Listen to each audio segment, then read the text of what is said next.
귀한 찬송 우리 하나님께서 기쁘게 받으신 줄로 믿습니다. 오늘 우리 계시는 하나님의 말씀은 호세아서 4장 1절부터 3절까지 말씀입니다. 호세아서 4장 1절부터 3절까지 말씀, 봉독할 때에 살아계신 우리 하나님의 음성으로 들으시기 바랍니다. 이스라엘 자손들아, 여호와의 말씀을 들으라. 여호와께서 이 땅 주민과 논쟁하시나니 이 땅에는 진실도 없고 인애도 없고 하나님을 아는 지식도 없고 오직 저주와 속임과 살인과 간음뿐이요 포악하여 피가 피를 뒤이음이라. 그러므로 이 땅이 슬퍼하며 거기 사는 자와 들짐승과 공중에 나는 새가 다 쇠잔할 것이요 바다의 고기도 없어지리라. 아멘. 샬롬. 샬롬. 예, 우리 옆에 분들하고 서로 축복 인사를 나눕시다. 하나님께서 우리를 사랑하십니다.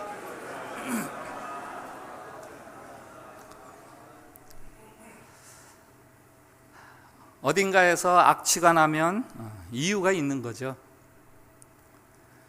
언젠가 차 안에서 아주 고약한 냄새가 났습니다. 장을 보다가 생선이나 젓갈 국물을 흘렸나 싶어서 세차를 했죠.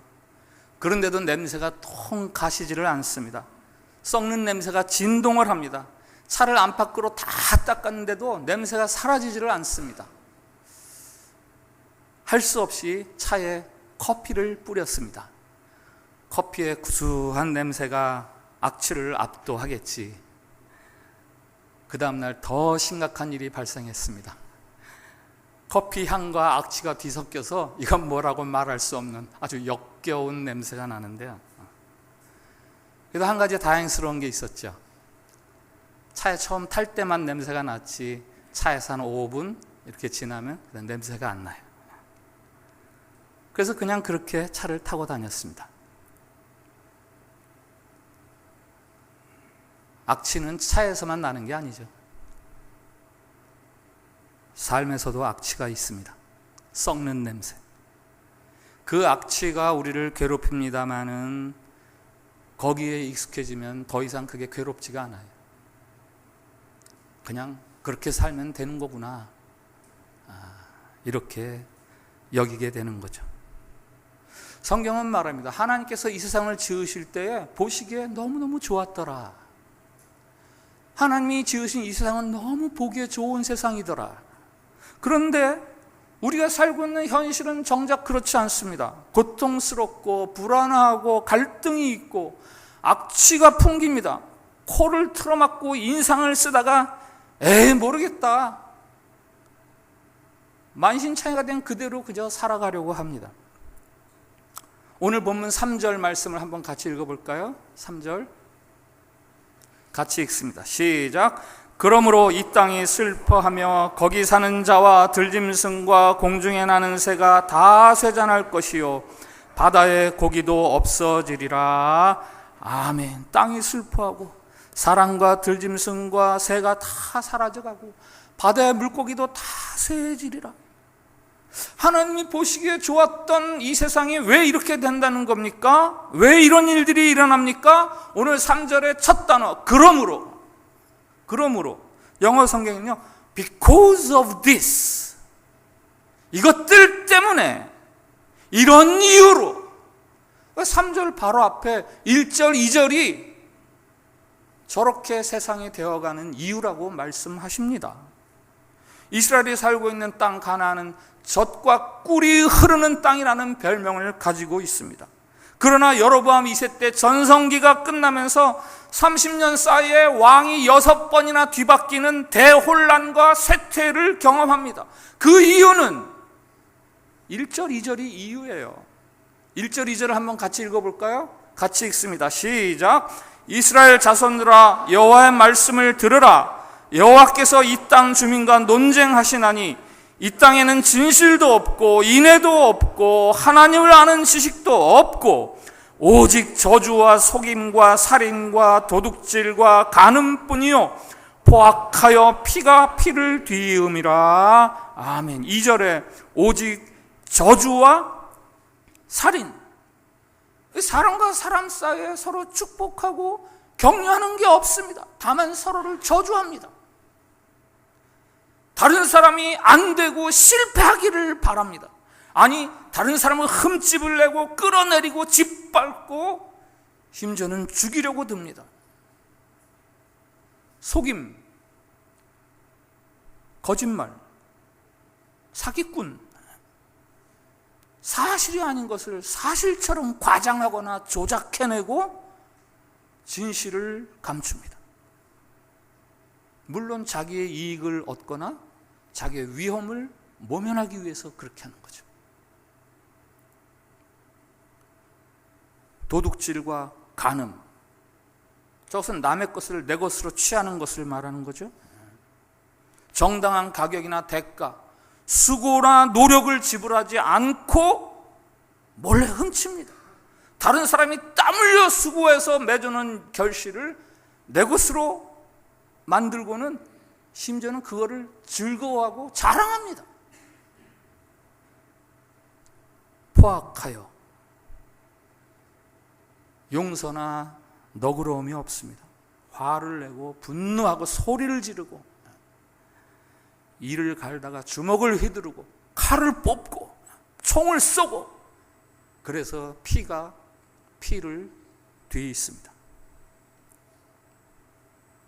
오늘 본문의 말씀들은요, 하나님이 이스라엘을 고발하시는 말씀이에요. 1절 중간에 여호와께서 이 땅 주민과 논쟁하시나니, 이 논쟁하다 이 말은요 사실은 법정 용어입니다. 검사가 재판정에서 피고를 고발하는 검사의 논고, 영어로 charge라 그러죠. 예. 하나님이 이 사람은 이런 잘못을 저질러서 형법 혹은 민법 아니면 헌법 몇 조 몇 항을 위배했습니다. 하나님이 지금 이스라엘을 그렇게 고발하고 있다고요.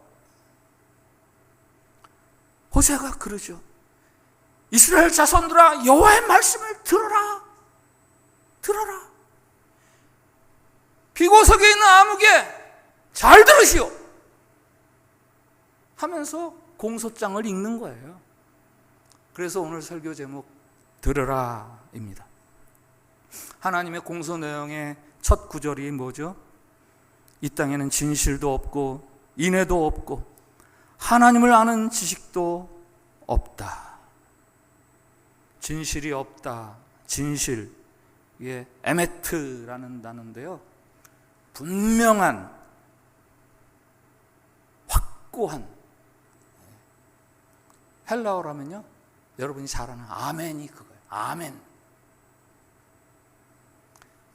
영어로는 faithful이라고 되어 있는데요, 약속을 잘 안 지킵니다. 말과 행동에 일관성이 없어서 도대체 그를 믿을 수가 없습니다. 자기 본분에 마땅한 모습을 지키지 못하고 자꾸 변합니다. 공부 안 하는 학생들도 나도 공부해야지라는 결심을 한다는 거 아니에요. 결심합니다, 그 학생들도. 그런데 책상에 앉으면 5분, 10분쯤 지나면 책을 보는 게 아니라 컴퓨터 게임을 하고 있거나 아니면 채팅을 하거나, 이 자기 자신에게 진실하지 못한 거죠. 말로는 그러지 라고 약속하고는 행동으로는 그렇게 안 합니다. 어제는 이렇게 했는데 오늘은 저렇게 합니다. 하나님도 주변 사람들도 그를 믿을 수가 없습니다. 인애도 없다. 여기 인애, 구약의 유명한 단어죠. 헤세드. 신약에서는 아가페라는 단어고요, 영어로는 love. 인애가 없다. 친절, 사랑, 자비, 긍휼, 은혜, 이렇게 번역되는 말입니다. 진실함, 앞에 진실함이 없다라는 이 말이 자기의 정체성이나 본질, 이 스스로에 관련된 어떤 것이라면 이 인애라는 단어는 다른 사람과의 관계 속에서 말할 수 있는 단어죠. 다른 사람과의 관계의 끈이 아주 가느다랗습니다. 비비 꼬여 있습니다. 어려운 사람, 고통당하는 사람 보아도 무관심합니다. 그냥 은혜를 입으려고 하지도 않고 은혜를 베풀려고 하지도 않습니다. 각자의 삶은 각자가 책임지는 거야. 내 본분, 계약서상의 조건만 지키면 되지. 나는 내가 책임질게. 넌 네가 책임져라.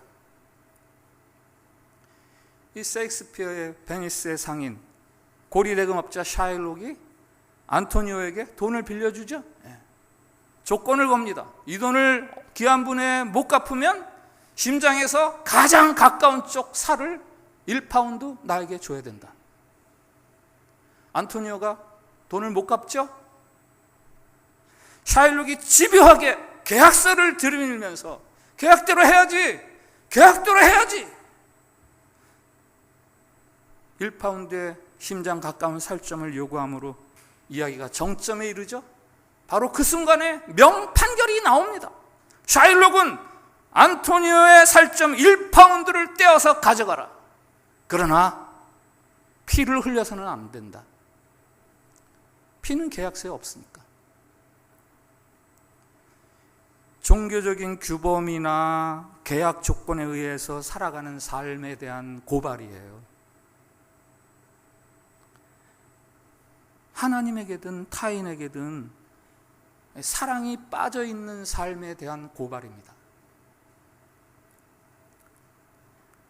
하나님을 아는 지식도 없고, 지금 없고 말씀하시는데 마지막 하나님을 아는 지식이 없다. 본문에서 조금 더 내려가서 6절에서도 말씀하세요. 내 백성이 지식이 없으므로 망하는도다. 이 하나님에 대한 정보가, 인포메이션이 모자란다는 말이 아니죠. 하나님의 마음, 하나님의 심정을 모른다는 거예요. 호세아의 전체 문구가, 전체 주제가 지난주에 말씀드렸어요. 뭐라고요? 여호와를 알라. 우리가 여호와를 알자. 힘써 여호와를 알자. 이게 호세아서 전체의 핵심 메시지라고 말씀드렸습니다. 오늘 말씀하는 거예요. 우리가 하나님에 대해서 알지 못해서 망해간다. 호세아는 계속해서 외칩니다. 왜 하나님의 마음을 몰라주냐? 하나님의 마음이 어떤 마음인지도 모른 채 하나님을 외면하고 살아가느냐? 하나님의 백성이긴 한데 왜 하나님을 기쁘시게 하지 못하냐? 그래서 말하는 거예요. 좀 들어라. 좀 들어.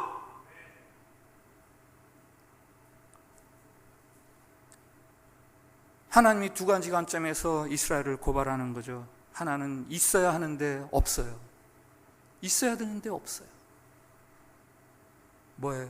진실함, 인애, 그리고 하나님의 마음을 알아가는 것. 그리고 두 번째는 없어야 되는 건데 있어요. 그게 저주, 속임수, 살인, 도둑질, 간음, 포악함. 이 죄를 들춰내시면서 봐라, 너희가 악취를 풍기고 있지 않냐? 어떻게 좀 해결해야 되는 거 아니냐? 라는 촉구, 그게 바로 오늘 본문입니다. 오늘 말씀에서 생각할 몇 가지 중에 하나는 자기 백성을 고발하시는 하나님. 그러나 그것은 세상 법정에서의 검사의 고발과는 조금 성격을 달리하죠. 그것은 사랑이에요. 사랑. 하나님이 지금 이스라엘의 잘못을 일일이 들추어내십니다. 사랑하신다면서 어떻게 고발할 수 있죠? 레미제라블에서 그 신부가 경찰에게 그거는 제가 선물해 준 거예요. 장발장, 이 은초 때는 왜 안 가져갔어? 이렇게 좀 감춰줘야지. 어째서 사랑한다고 하면서 죄를 들춰냅니까? 그건 바로 하나님께서 죄를 너무나 잘 알고 계시기 때문에. 죄에는 고통이 있거든요. 죄에는 고통이 따르거든요. 죄를 져서 형벌을 받게 되는 미래적인 고통만이 아니라 또 한 가지 죄의 고통의 관계에 또 다른 게 하나가 있어요. 죄 자체가 고통이에요. 죄를 지은 상태 그 자체가 이미 우리에게는 고통스럽습니다. 여러분 컨닝한 적 있으세요? 없으십니까? 들키셨어요? 저는 초등학교 5학년 때 아주 상습적으로 컨닝을 했습니다. 뭐 부끄러운 이야기지만 컨닝도요 해보니까 점점점 하게 되더라고요. 모든 죄가 그래요. 처음에가 좀 어렵지. 한번 하고 나면 그 다음은 쉬워요. 제 옆줄에 앉은 헌식이라는 애하고 짜고 시험 보다가 서로 답안지를 보여줘요. 그때는 한 반에 한 90명씩 되던 그런 시절이에요. 그러니까 선생님이 저쪽으로 가면 뭐 이렇게 바로 옆에 이렇게 앉아있는 애하고 이거 답안지 보여주고 물어보는 건요. 이거는 선생님 모르게 아주 교묘하게, 선생님만 모르는 게 아니죠. 앞뒤 학생들도 모르게. 제가 5학년 때 상당히 성적이 좋았어요. 저 혼자만의 실력이 아니라 제 실력 플러스 헌식의 실력까지 이렇게. 걸려서 혼났냐고요? 아니요, 한 번도 안 걸렸어요. 아주 교묘했죠. 그런데 제가 그때의 그것을 지금도 기억하는 이유는 좋은 성적 때문이 아니에요. 그때 헌식이하고 답안지를 주고받던 그 순간의 그 고통스러움. 시험 보는 내내 얼마나 불안하고 초조하고, 걸려서 매를 맞고 점수가 깎여서가 아니라 죄의 상태에 있는 그 자체가 이미 우리에게는 고통이에요. 우리가 몰라서 그렇지. 하나님은 그걸 아세요. 죄는 꼭 벌을 받아서 고통이 아닙니다. 하나님이 사랑하는 이스라엘을 더 이상 죄 속에 둘 수 없는 이유는 그들이 고통을 당하고 있기 때문이에요. 그래서 고발하시는 거예요. 야, 빨리 나와야지. 뭐해?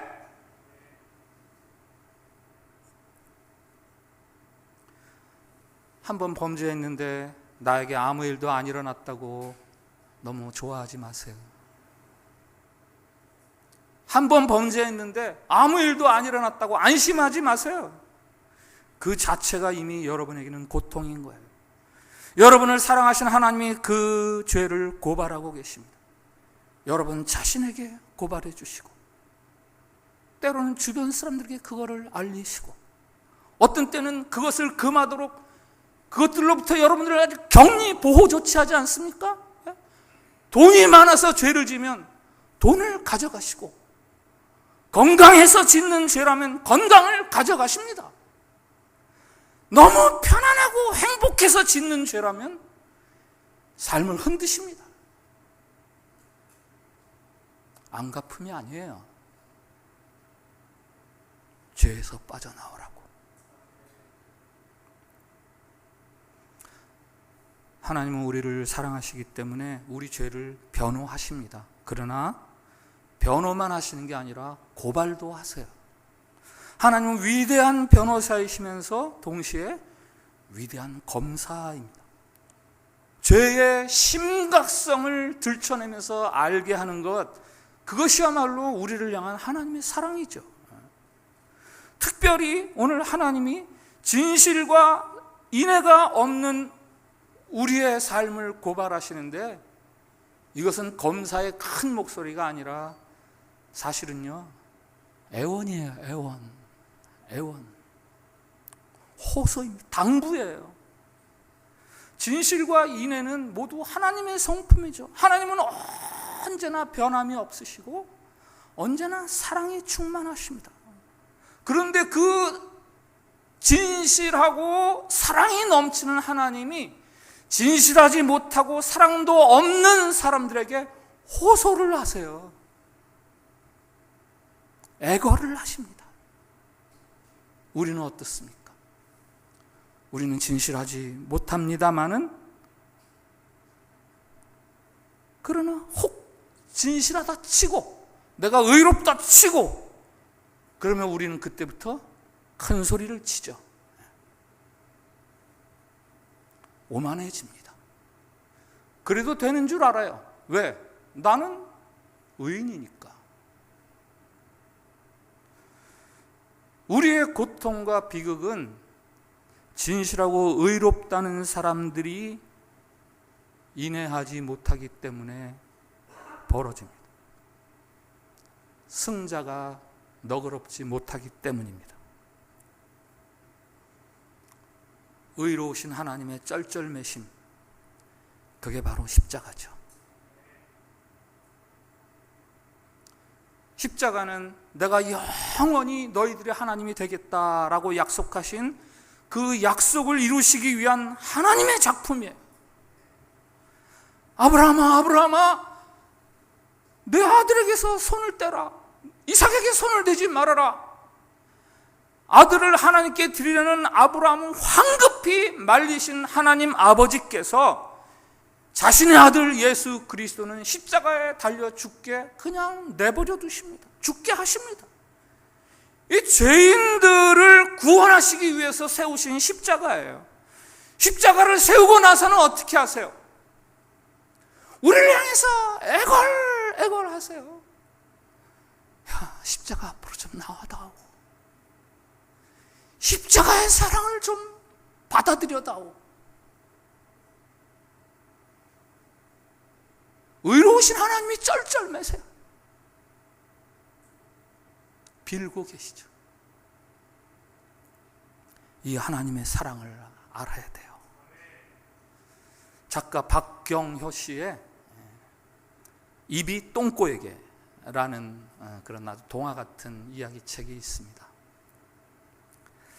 몸의 각 기관들이 각자 역할을 자랑합니다. 손이 자랑하고요, 발이 나와서 자랑을 하고, 코도 막 자랑을 하고, 입도 자랑을 하고, 특별히 그 중에서도 입이 아무가 자랑을 많이 하죠.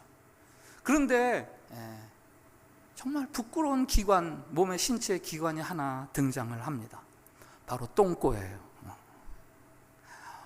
언제나 더러운 배설물을 내보내느라고 냄새가 나고 더러워.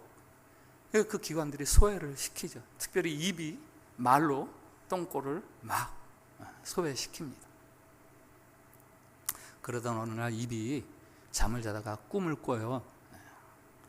꿈속에서 똥꼬가 몸을 나가요. 입은 야, 더러운 똥꼬가 나갔다. 그리고 좋아합니다. 유쾌한 마음으로 손이 옮겨다주는 맛있는 음식을 막 씹어서 위로 내보내줍니다. 계속 쉴 새 없이 먹으면서 위로 내보내주니까 위가 그럽니다. 입, 이제 음식 좀 그만 들여보내. 이유는 먹는 음식을 소화를 시키면 몸 밖으로 내보내야 되는데 똥꼬가 없어서 나갈 방법이 없는 거예요. 입이 말합니다. 알았어 라고 말하지만 계속해서 먹고 음식물을 위로 내보냅니다. 결국 뻥 하고 배가 터지는 소리와 함께 잠에서 깹니다. 꿈에서 깹니다. 입이 곰곰이 생각해 봅니다. 아, 똥꼬가 굉장히 나한테 소중하구나. 그래서 그 다음부터 입하고 똥꼬하고 아주 친한 친구가 되었답니다.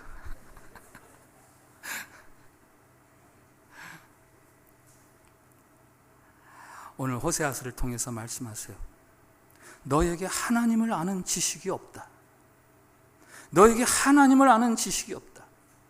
진실하고 의로우신 하나님이 쩔쩔매면서 빌고 계시는데 우리는 도덕성이나 능력이나 심지어는 신앙이라는 것을 척도로 해서 아래 위로 앞뒤로 줄을 세우죠.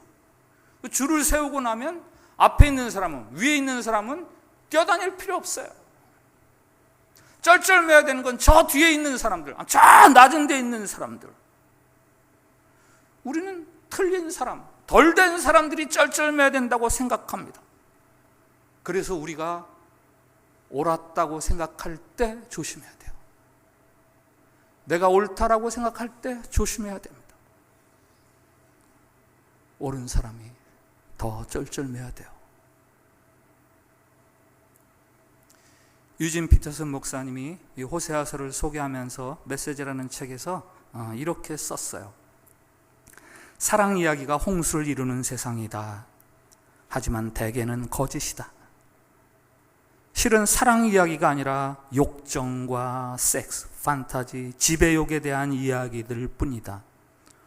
우리는 요람에서부터 사랑에 대한 거짓말을 듣고 자란다. 우리는 세상에서 온통 잘못된 사랑, 거짓된 사랑을 들어서 속으면서 살고 있다라는 거예요. 계속 이렇게 말합니다. 그런 거짓말들은 우리의 인간관계, 남자와 여자, 부모와 자식, 친구와 친구 사이에 혼란을 가져올 뿐 아니라 더 나아가 우리가 하나님과 맺는 관계에도 혼란을 가져온다. 중략하고요. 삶의 근본 방향을 잡아주는 말이어야 할 하나님은 사랑이시다에 세상의 참모습을 가리고 왜곡시키는 온갖 문화적 낙서들이 덧칠되어 있다면 우리는 삶을 참되게 사는 일에 진보할 수 없다. 하나님의 사랑이 어떠한 것인가, 거기에 잘못된 사랑의 낙서들로 덧칠을 하면 우리는 더 이상 좋아질 수 없다라는 이야기. 하나님을 아는 바른 지식이 필요합니다. 하나님의 사랑에 대해서 알아야 해요. 하나님이 우리에게 율법과 계명을 주시는 이유가 무엇입니까? 우리를 종교적으로 얽어매서 종으로 만들기 위해서가 아니죠. 정반대로 우리로 하여금 자유롭게 생명의 풍요로움을 누리라고 율법의 계명과 규범을 주시는 거 아닙니까?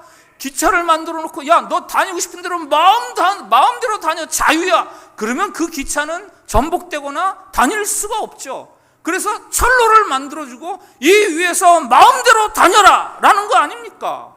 우리는 율법과 계명을 내가 힘써 지켜내면 하나님이 내가 원하는 것을 보상해주는 수단, 내가 상을 받아내는 기준 정도로 오해할 수 있습니다.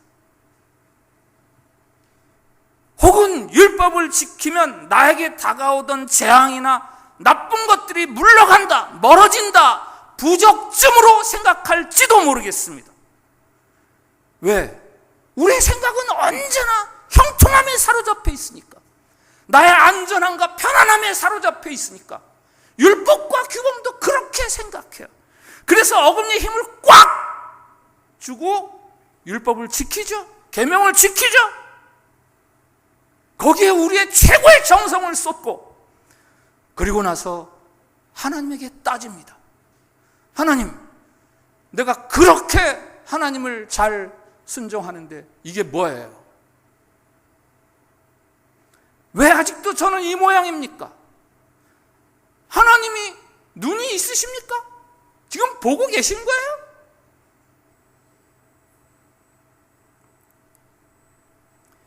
이런 식의 하나님 이해 때문에, 하나님 주신 율법과 계명에 대한 잘못된 이해 때문에 우리는 신앙생활이 즐겁지 못해요. 신앙생활이 또 다른 얽어맴이 되고 또 다른 속박이 되고, 그래서 하나님께서 그 안에 두신 원래적인 감격과 감사함을 다 잃어버립니다.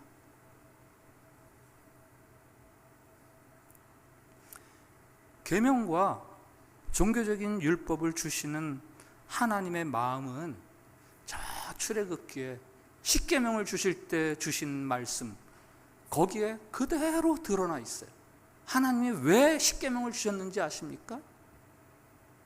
출애굽기 19장에 나와요. 너희로 제사장 나라가 되게 하려 함이라. 너희로 제사장 나라가 되라고 이거 주는 거야. 다른 민족들이 너희를 통해서 부러워하면서 하나님에게 다가오는 역할, 이게 다른 방법이 없어서 그러는 게 아니죠. 다른 민족이 없어서 그러는 게 아니라 이스라엘을 높여주시고 귀하게 여겨주시려는 하나님의 특별한 은총으로 너희들에게 이 규범과 이 계명을 주는 거다라는 하나님의 사랑의 메시지예요. 십자가의 은혜와 사랑 똑같습니다. 마찬가지입니다. 구원을 누리는 우리들이 십자가를 이루고 있는 이 두 가지 성분, 진실함, 아멘, 아멘, 확고함, 또 하나는 인애, 사랑, 하나님의 사랑. 이거를 가지고 살아가야지요. 이건 무슨 의무나 세금이 아니에요. 얼거매미 아닙니다. 애초부터 즐거움으로 이거를 감당할 수 있도록 하나님께서 그렇게 해주셨어요.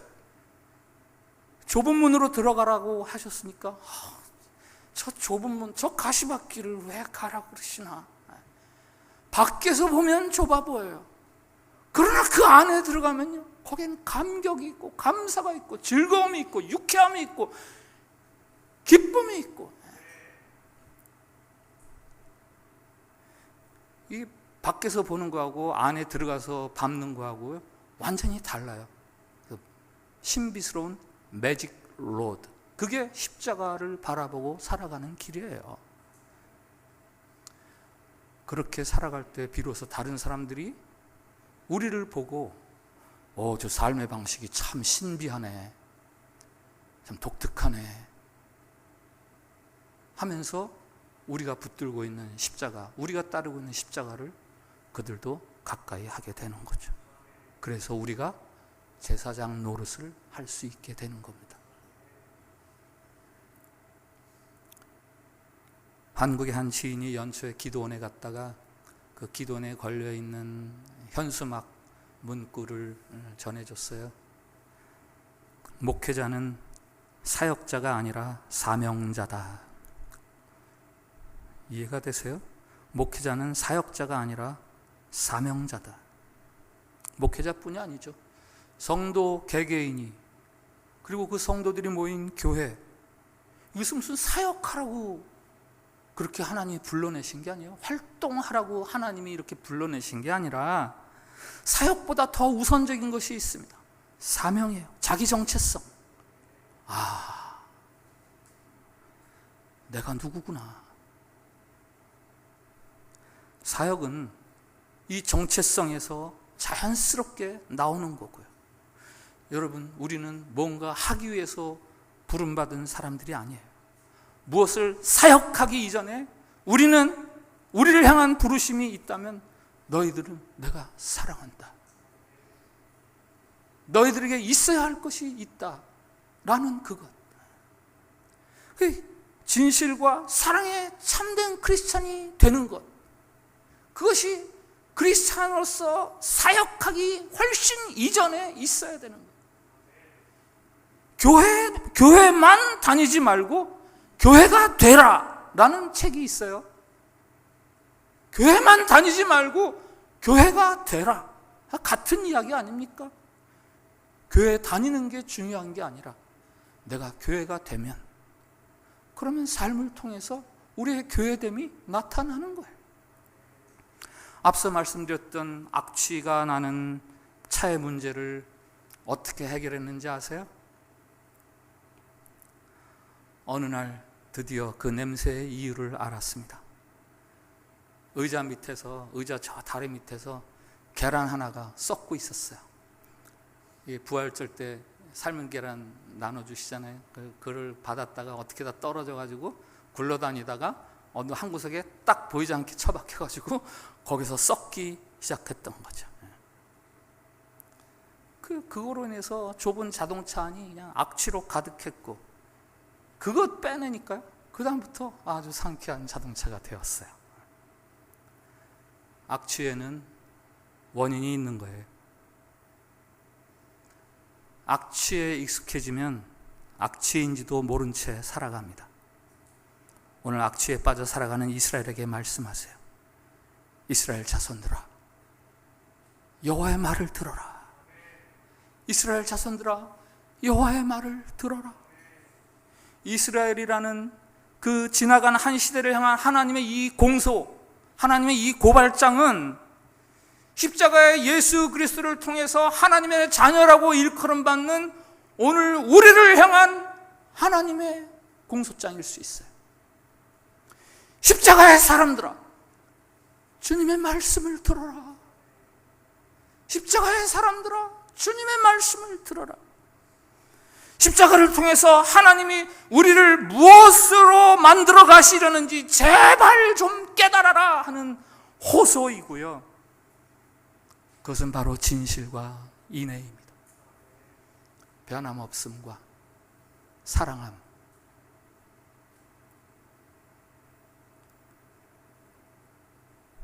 오늘 말씀 앞에서 드리는 공동 기도가 있습니다. 주님, 죄에서 돌이켜 참 생명을 누리게 하시려는 주님의 간절한 부르심을 듣게 하옵소서. 주님, 우리를 자유하게 하는 십자가 앞으로 나아가 엎드립니다. 우리의 죄를 용서하옵소서. 주님, 진실과 사랑의 십자가를 가르쳐 주시어 아픈 세상을 치유하는 제사장 되게 하옵소서. 우리 기도를 같이 드립시다. 시작. 주님, 죄에서 돌이켜 참 생명을 누리게 하시려는 주님의 간절한 부르심을 듣게 하옵소서. 주님, 우리를 자유하게 하는 십자가 앞으로 나아가 엎드립니다. 우리 죄를 용서하옵소서. 주님, 진실과 사랑의 십자가를 가르쳐 주시어 아픈 세상을 치유하는 제사장 되게 하옵소서. 아멘. 우리 찬양을 합시다. 하나님의 그늘 아래 내 모든 것 다 내려놓고. 죄 가운데 고통당하는 이스라엘을 향해서 선지자의 외침을 통해 들려주시던 하나님의 그 사랑의 메시지처럼 예수 그리스도의 십자가를 통해 들려주시는 오늘 우리를 향한 사랑의 메시지. 돌아오라 죄에서, 돌아오라 고통에서. 십자가를 통해 들려주시는 그 부르심 앞에 주님, 우리를 내어놓습니다. 더 이상 하나님이, 주님이 우리 때문에 고통당하시지 않도록 우리가 하나님을 아는 자로, 진실과 사랑을 아는 자로 살아가겠습니다. 오 주님, 우리를 불쌍히 여겨주시고 우리를 받아주시옵소서. 죄야, 원수야, 우리는 더 이상 너를 상관하지 않겠으니 우리에게서 떠나가라. 오 주님, 우리에게 하나님의 마음을 부어 주시옵소서. 성령을 부어 주시옵소서. 그 신비로운 구원의 즐거움을 이제라도 우리가 누리며 주님께 화답하게 하시고, 그 비밀을 모르는 세상 앞에서 담대한 구원의 증인, 신비로운 십자가의 삶의 증인으로 살게 해 주시옵소서. 예수님의 이름으로 기도합니다. 아멘.